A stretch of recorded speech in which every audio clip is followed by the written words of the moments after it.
Hello, नमस्कार, सत श्री अकाल, आदाब। और हम फिर से मिले और कामना करते हैं आप बहुत ही जैसे मैं खुश हूँ और जैसे कि ये फुल एक खुशी का इजहार कर रहे हैं। तो कामनाएं आपके लिए, शुभकामनाएं कि आपकी ज़िंदगी भी ऐसे ही महक रही होगी। और अगर नहीं महक रही तो देखो कि कहाँ खरपतवार हमारा घास फूस ज़्यादा एक्स्ट्रा हो गया है, जिसके कारण से हम महक नहीं रहे। अदरवाइज़ नेचुरल हम परमात्मा के फूल ही हैं जो हमेशा ही मुस्कुराने चाहिए। और हमारी विचारधारा है जो अगर मुस्कुराने नहीं दे रही तो कुछ ना कुछ कबाड़ा वो हमारे विचारों में हो सकता है, हमारे चरित्र में हो सकता है। तो इसी शुभकामना के साथ आज का अपना विचार अपना कि जब से मैंने चैनल बनाया यही प्रॉमिस था कि जो जो मेरी ज़िंदगी में आए तो जो मुझे अच्छा लगेगा, जिससे मैंने कुछ सीखा और आप मेरे एक्सपीरियंस से कुछ सीख पाओ, तो यही मोटिव को आगे बढ़ाते हुए कि आज मैं हूँ कन्याकुमारी में। तो थोड़ा सा रिव्यू दूँ अपनी पिछली जर्नी का कि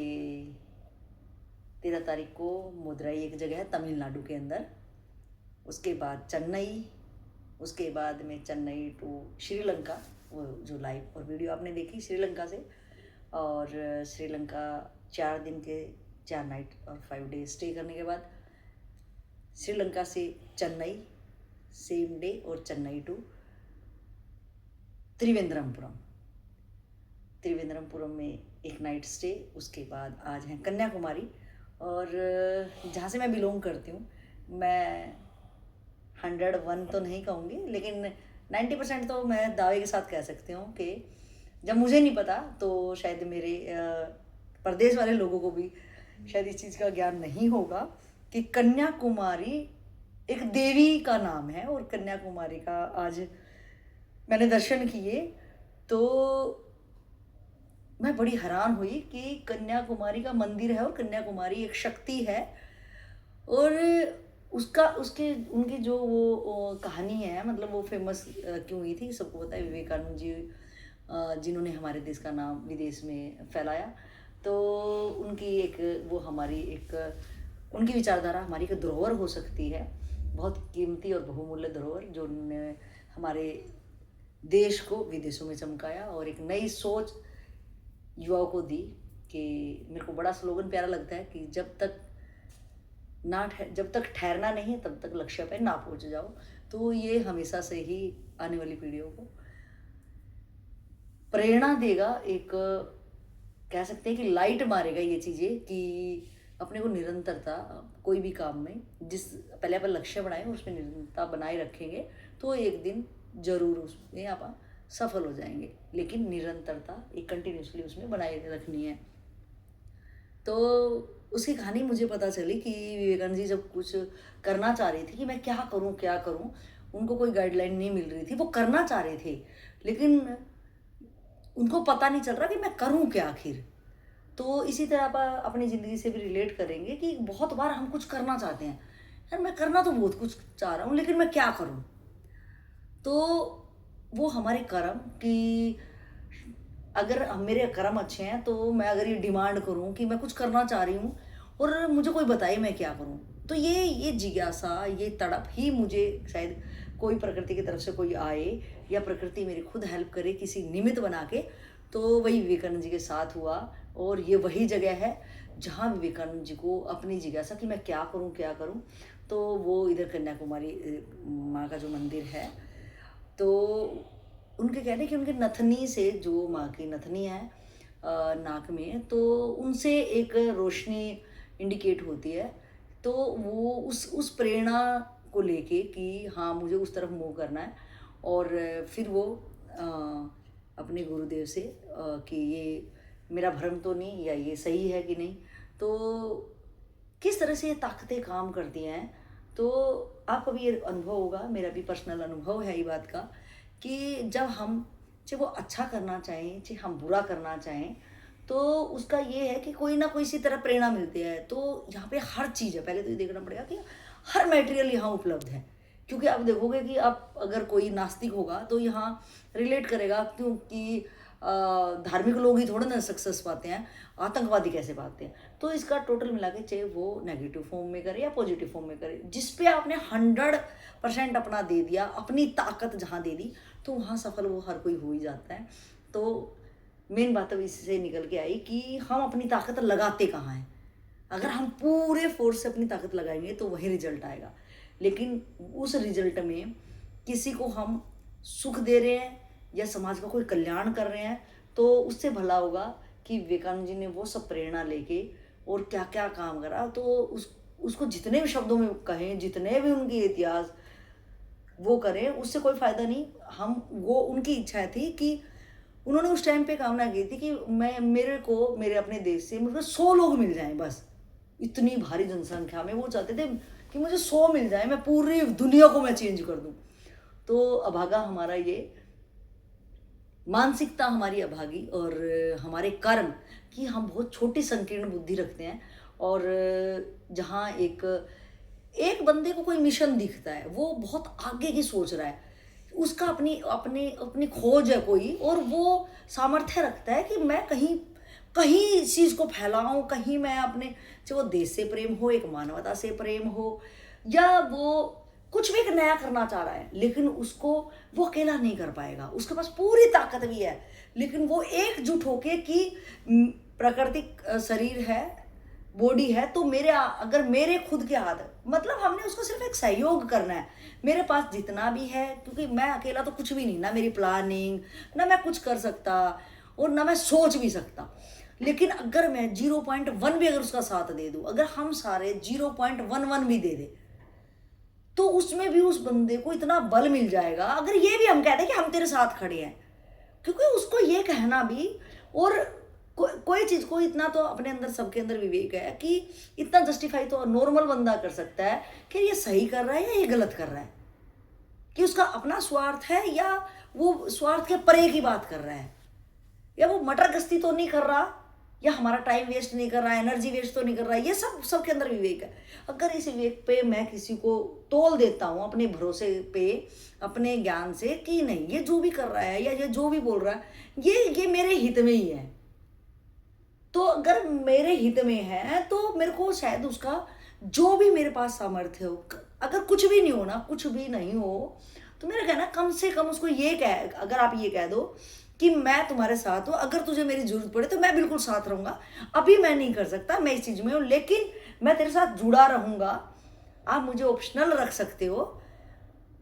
लेकिन ये ही मानसिकता हमारी नहीं काम कर पाती है, और हम उस चीज से चूक जाते हैं। और ये चूकना, वो इंसान क्या चूकेगा, उसके पास तो बड़ी प्लानिंग है, उसको जो करना है वो दिन रात जाग के पूरी फोर्स के साथ, पूरी ताकत लगा के, हर चीज लगा के, वो जितना उसको करके जाना है अपनी जीवन काल में वो करके चला जाता है। लेकिन हम मूर्ख इतने हैं कि जाने के बाद सोचते हैं कि यार हम क्यों नहीं जगे, या फिर उसकी फोटो लगा के पूछते हैं, सो एंड सो जो भी चौचलेबाजी आपा करते हैं। तो मेरा कहना है कि जब कोई बंदा आपके साथ है, और जब आप अपनी बुद्धि से उसको तोल पा रहे हो कि ये जो भी कर रहा है बहुत बेटर कर रहा है, क्योंकि वो आपके बीच में से ही है, वो आपके बीच में ही था, आपके साथ ही बातचीत थी, आपके साथ ही खाना उठना बैठना था, लेकिन आज वो कहाँ है और मैं कहाँ हूं। तो हम सिर्फ उसको मतलब कह देंगे हाँ तू ठीक कर रहा है, वो ठीक कर रहा है, लेकिन वो ठीक अपनी फोर्स से कर रहा है, अपने एफर्ट्स लगा के कर रहा है, अपनी मेहनत से कर रहा है, और उसको तेरे से सर्टिफिकेट भी नहीं चाहिए, तू उसको बोले कि ठीक कर रहा है।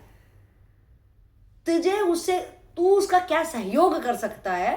और तेरे से वो कोई सहयोग भी इच्छा भी नहीं कर रहा। लेकिन भैया मेरा कहना है कि काश तू भी उसकी आत्मकथा में कहीं एक लाइन में जुड़ जाता, कहीं वो भी कह पाता कि हाँ मानवता अभी जिंदा है। लेकिन आप इतने स्वार्थ से भरे इंसान हो, इतने ज्यादा, कि आप एक वाहवाही तो क्या ही करोगे, आप उसका पैर भी होल्ड करोगे कि ये जाए ना,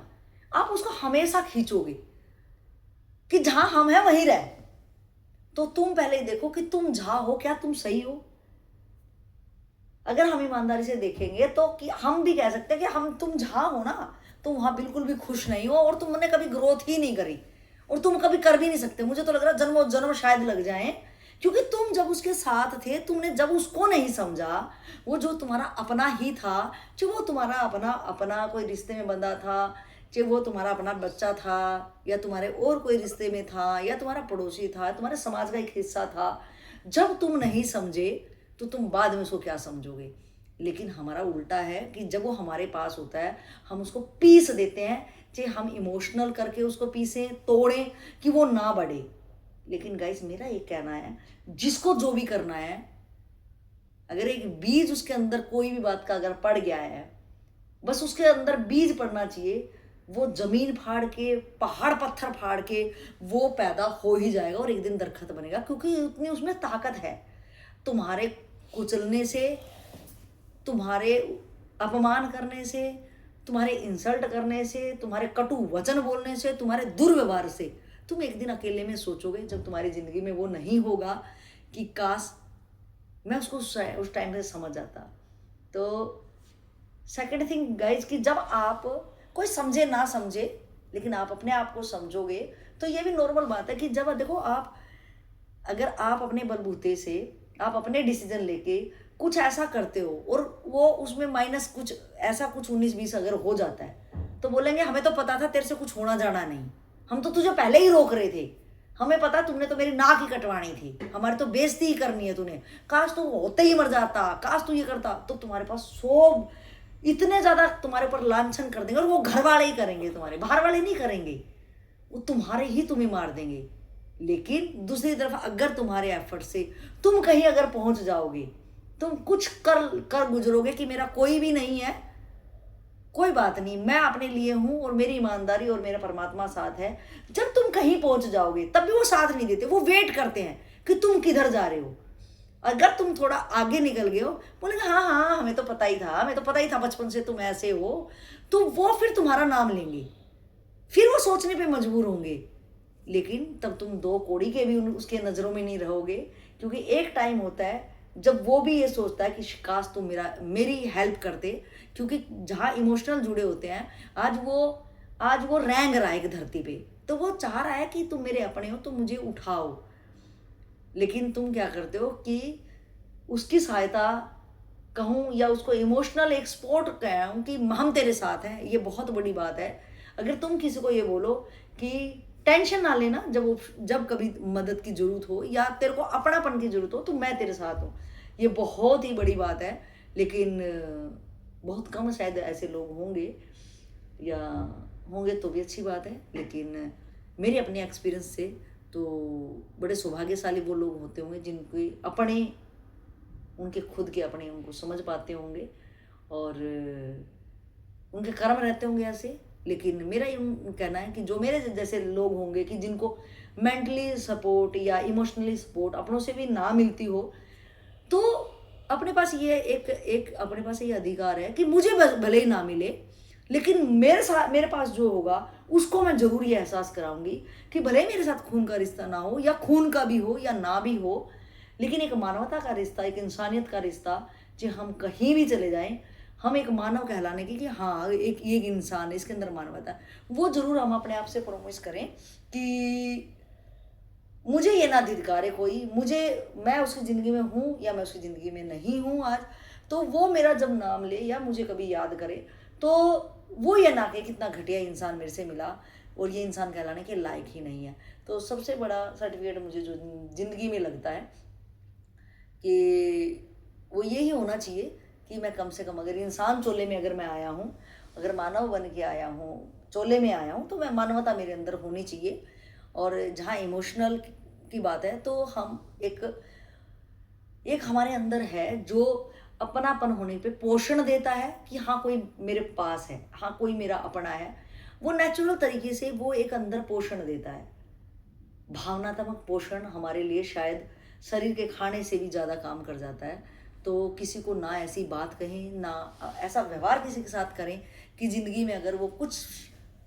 दिनों के लिए भी आपके साथ है और आप उसकी ज़िंदगी में ऐसा कुछ लिख दो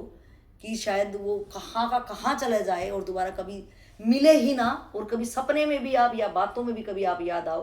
तो वो सिर्फ आपको एक नफरत भरी नज़रों से आपको याद करे, या उसके दिल से वही दर्द फिर से जाग उठे और ये वो रिलेट कर पाएंगे जिनके साथ ऐसा कभी अपनों ने ऐसा जख्म दिया होगा। तो ऐसा ना करें, और जो कर रहा है वो भी करना बंद करें। इस टाइप से सोचें कि हम क्या लेके आए थे और क्या लेके हम जाएंगे। तो गाइज, आगे की जो आज मैं कन्याकुमारी से ये मुझे जो लगा मेरे मन में आए कि अपने को ऐसा बिल्कुल भी नहीं करना चाहिए। बड़ा दर्द होता है कि जब किसी की भावनाओं पे, मेरे किसी व्यवहार से अगर ठेस लगती है, तो अगले दिल में, कहते कि आत्मा में परमात्मा का निवास है। तो जो परमात्मा ने मुझे इतना प्यारा बनाया होगा, और जब किसी का दिल दुखता होगा तो कितनी आहट होती होगी उसके दिल को। तो उस परमात्मा को ना मायूस हम करें, और ना उसको हमारे बनाने में जितना प्यार, जितना टाइम उसने लगाया, तो वो ये भी इच्छा करता होगा कि जैसा वो हमें बना के भेज रहा है।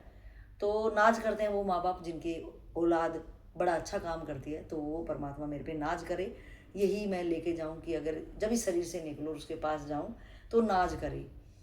कि मैंने जिसको बनाया, बना के मैं धन्य हुआ। तो यही आगे की यात्रा मेरी बाली की रहेगी, और बाली इंडोनेशिया में। तो वहाँ के जो अनुभव होंगे, मेरी ज़िंदगी की सीखें, कि जो मैंने कहा थोड़ा विचार करना, क्योंकि मैं बड़ी इमोशनल हो जाती हूँ ये सारी चीज़ें करके, कि कहाँ हम गुम हो गए हैं, क्या हम कर रहे हैं और क्या हमें करना चाहिए। तो काश हम अपनी ज़िंदगी में समय रहते इन चीज़ों पे विचार करें, तो मौत आने से पहले काश मेरी ये शुरुआत हो जाए, और मैं बहुत सारी कालिमा, बहुत लोगों की बद्दुआएं अपने सिर पे ना लेके जाऊं। तो इन्हीं तमाम बातों के साथ में आप अपना ख्याल रखना, और रोज़ अपनी सद्बुद्धि की कामना जरूर करना कि भगवान, मुझे तो नहीं पता कि क्या सही है और क्या गलत, लेकिन मैं सही करने की कोशिश करूँगा और सही बनने की भी कोशिश करूँगा। तो मुझे लग रहा अज्ञात ज़रूर हमारी हेल्प करेगी, कि हम जहाँ पले नहीं पता कि क्या सही है क्या गलत, लेकिन ये कह के भी कि मेरे बाप ने ऐसे पाला, मेरे माँ बापों ने ये नहीं किया, वो नहीं किया,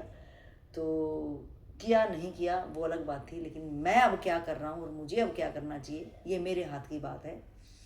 मैं जहाँ पैदा हुआ वो शायद मेरे हाथ की बात नहीं थी, लेकिन जहाँ मैं हूँ और जहाँ मैं होना चाहता हूँ, ये 100% मेरे हाथ की बात है। तो इन्हीं बातों को मद्देनज़र रखते हुए आपसे लेते हैं अलविदा, और मिलते हैं अपने नए अनुभव के साथ। सबको मेरी नमस्ते।